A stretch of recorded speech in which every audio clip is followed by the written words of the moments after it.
Google మొత్తం Python టీమ్ని fire చేసేసింది. ఇప్పుడు అన్ని న్యూస్ ఛానల్స్ సెన్సేషనలైజ్ చేస్తున్న వార్త. ఇంటర్నేషనల్ మీడియా, మన నేషనల్ ఛానల్స్, ఆఖరికి మన తెలుగు మీడియా కూడా ఈ ఆర్టికల్స్ పబ్లిష్ చేసింది. కానీ అందరూ చాలా ఇంపార్టెంట్ డీటెయిల్స్ని వదిలేశారు. ఇంతకీ ఎంతమంది లే ఆఫ్ అయ్యారు? ఒకవేళ అదే పెడితే ఈ ఆర్టికల్స్ ఎవరు చదవరు, క్లిక్ చేయరు. గూగుల్ లే ఆఫ్ చేసింది 10 మంది పైథాన్ టీమ్ని. 180,000 మంది ఉద్యోగులు ఉన్న గూగుల్లో లే ఆఫ్ అయింది ఎగ్జాక్ట్లీ 10 మంది, ఒక మేనేజర్తో కలిపి. సో ఈజీగా ఇవి ఒక క్లిక్ బైట్ ఆర్టికల్స్ అని తెలిసిపోతుంది.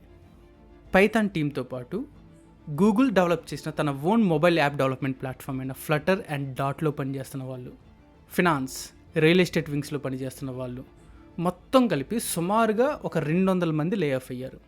ఏఐ డెవలప్మెంట్ అండ్ డేటా సైన్స్కి పైథాన్ అనేది ప్రిఫర్డ్ లాంగ్వేజ్.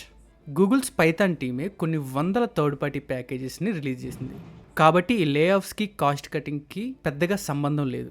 సో ఇది ఆర్గనైజేషనల్ రీస్ట్రక్చర్లో ఒక భాగం అనుకోవచ్చు. జర్మనీలో, ఇండియాలో, మెక్సికోలో గ్రోత్ హబ్స్ పెడుతున్నట్లు గూగుల్ ఆల్రెడీ అనౌన్స్ చేసింది. జనరేటివ్ ఏఐలో గూగుల్ వెనకపడ్డం, యాడ్స్ వల్ల గూగుల్పై వస్తున్న మోనోపలీ ఎలిగేషన్స్, షేర్ హోల్డర్స్కి ఉన్న భయాలు, ఇవన్నీ కలిపి గూగుల్పై మీడియాలో ఒక నెగిటివ్ సెంటిమెంట్ని తీసుకొస్తున్నాయి. కానీ మనం అర్థం చేసుకోవాల్సిన విషయం ఏంటంటే గూగుల్ అనేది ఏఐ టెక్నాలజీలో ఒక పయనీర్. ఇప్పుడు ఉన్న అన్ని ఏఐ టూల్స్లో వాడుతున్న ట్రాన్స్ఫార్మర్స్ అనే ఆర్కిటెక్చర్ తయారు చేసింది కూడా గూగుల్ ఇంజనీర్సే. సో వీటన్నిటి నుంచి, నెగిటివ్ సెంటిమెంట్ నుంచి గూగుల్ త్వరగా బయటకు వస్తుందని ఆశిద్దాం.